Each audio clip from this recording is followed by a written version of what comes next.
So as Stephen said, I'm the coordinator for the LIP for North and West Vancouver, or the North Shore Immigrant Inclusion Partnership.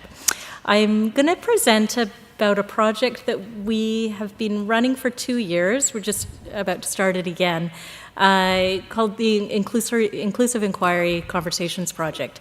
A little project, but I think it has some unique elements that I'm keen to share.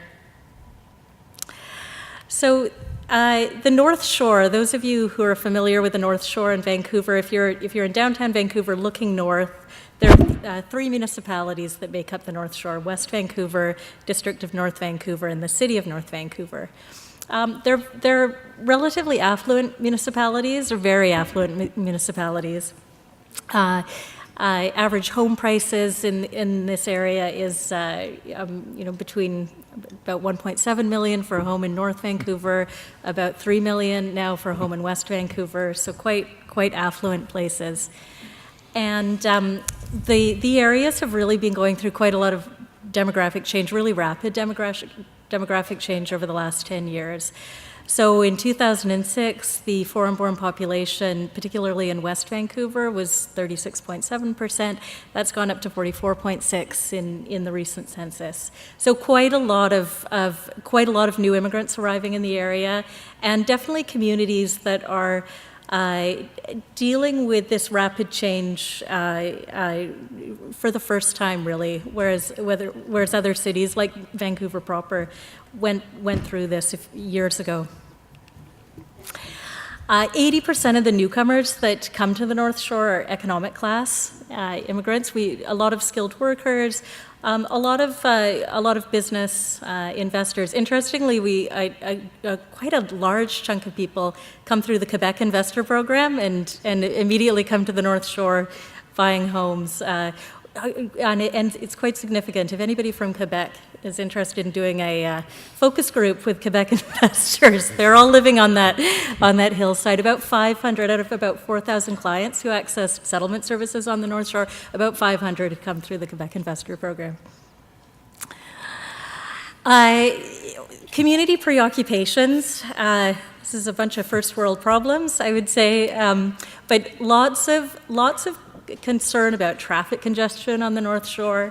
To get to the North Shore, there's 2 bridges. Those bridges are constantly congested, and there's a lot of blaming going around recently, and a lot of blaming of, newcomers. We can't take more newcomers. This place is crowded enough already. Concerns about property prices. And again, a lot of us and them conversations, blaming newcomers for driving up property prices. Lots of complaints about trees and views. Stereotype in the community that as newcomers come, they're removing trees and building new homes. Very much a stereotype and not really true, but this plays out. And concerns about social cohesion. I think with the big changes that are happening on the North Shore, a lot of concern that people aren't getting along as they used to. And I'd say we often talk about 4+ solitudes on the North Shore.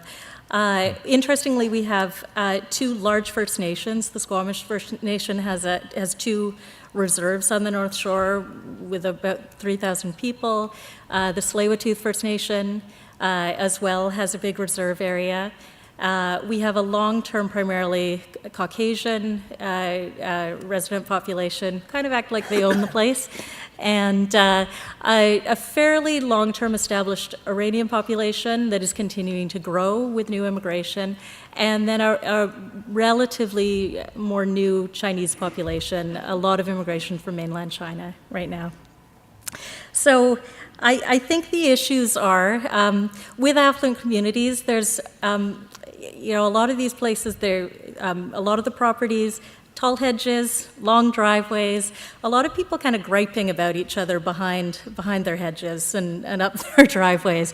I don't think we've seen, like some of the earlier presentations, we haven't seen out-and-out conflict, but there is a lot of anti-immigrant sentiment. You see it play out in the community papers. Recently with the Immigrations Levels Plan that was announced. A lot of kind of gripey comments that, oh, we can't take any more people. So the concern, I think, with our partnership is we see a bit of an erosion of public support for immigration on the North Shore, and how do we address that? So the project that we engaged in, as we said, we called it the Inclusive Inquiry Conversations Project. The goal of this project was to create safe spaces for people to come together to share their aspirations and their fears about some of the changes going on the North Shore. And we wanted to bring people together to build appreciation for their shared values. We found a lot of people aren't necessarily talking to each other on the North Shore. They're kind of staying in their silos, and really wanted to bring people together to make everybody realize we're all worried about the same kind of things, and we've got this a shared humanity. Oh, where have I gone? What we did, so we essentially led 20 conversations on the North Shore, and we used the Harwood Model of inclusive inquiry. If some of you may be familiar with the Harwood Model, there's an institute, the Harwood Institute for Public Innovation. It's US-based, but they do have coordinators also working in Canada. And they offer a guiding philosophy around how to lead conversations, as well as practical tools on leading community conversations. The method really involves setting up conversations that are primarily about listening, inquiring, listening some more, encouraging participants to ask questions of each other. And what we did is we had, at around our LIP table, we asked for different LIP partners to volunteer to become trained in this method of facilitation. We had 6 LIP partners who came forward to be trained, and they went off, all 6 of them, to a 2.5-day training session with Harwood on how to use this model. We were really keen on getting more players from different organizations around our partnership table trained in this method. Typically, the settlement agency has a diversity coordinator who often had led other conversations in the community, but we thought that it would be a neat opportunity to get other players around the table also involved in leading conversations and build their capacity and build the capacity of the community to have these kind of conversations. So we had a couple of librarians step forward to be trained from local libraries. We had a few Parks and Rec coordinators from local community centers step forward, and we had a couple of players from the university come forward. So 6 people. Once the facilitators were trained, we held about 6 open public sessions, and I said they flopped. That's a bit of an exaggeration, but we found with the open public sessions, we did have people come. We held them primarily at libraries and community centers, just did big public advertising. We found that the people who came really were quite supportive of immigration, keen to meet other people. And we felt like, oh, this is kind of the converted are coming out to engage in these conversations. So this isn't really reaching our goal. So we rejigged the thing, and for the subsequent 14 sessions, we looked at where people were already gathering on the North Shore in sort of pre-existing meetings. So we looked at book clubs, we looked at social circles, we looked at a lot of senior social circles that were already meeting. And then, and primarily these groups were primarily long-term residents, primarily white residents who were having these groups. And then we asked for volunteers in upper-level link classes, and some of our volunteer programs that had a lot of immigrants in them to come and join these circles for facilitated conversations. That we found way more successful just because we were reaching a target audience that would have never signed themselves up for to come to an open session. So really got it at people who were, had that anti-immigrant sentiment, and some who had really never talked to a newcomer on the North Shore. We had, in that second session, we did 2 rounds of conversations. The first was that we asked people a lot of aspirational questions. What kind of community do you want to live in? Why is that important to you? How is that different from how you see things now? What do we need to do to create change?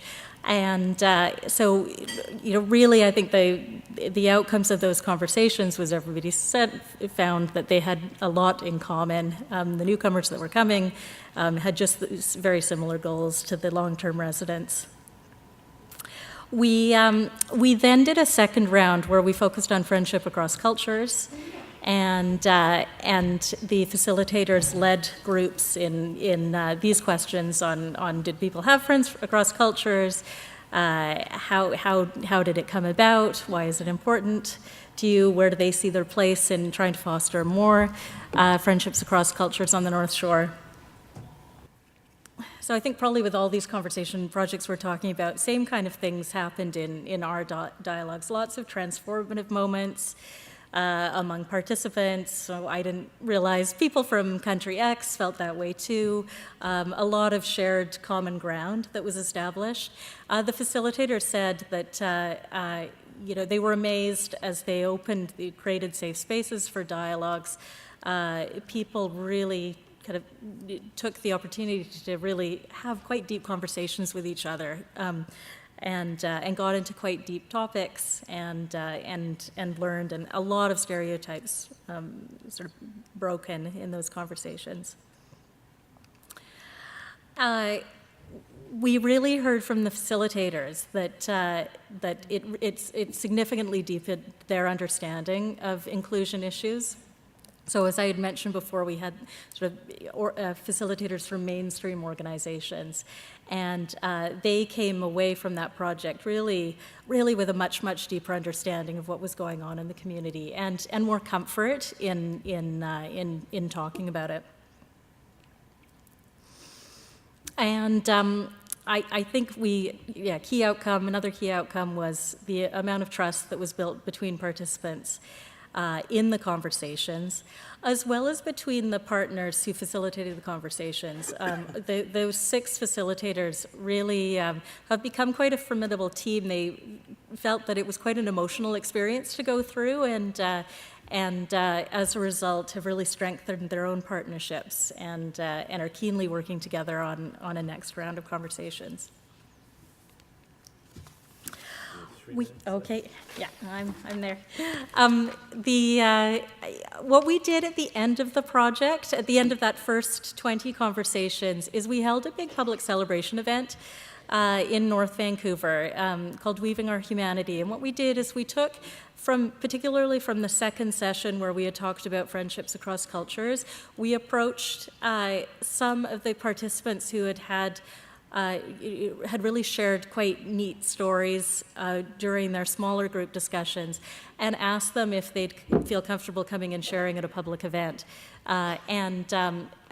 This was done at a local theatre company in North Vancouver, and the theatre company offered people training in storytelling so that they were able to take those stories and share them out. So we had a great public event with about 150 people in attendance. Where we're heading now is we're looking at more conversations. We're planning conversations targeting youth in schools. We're looking at conversations targeting employees at workplaces. And we're also working with the 2 local First Nations to look at more reconciliation-focused conversations between newcomers and First Nations. And we are we're writing endless funding applications. Finding funding for this has been challenging. We had some initial funding, and it's such a successful model. We need to get new funding, but we've just got news yesterday that we failed yet another funding application. So finding money to sustain this project has been an ongoing challenge. Okay, thanks. Thank you. Merci beaucoup. Alors, comme je le mentionnais,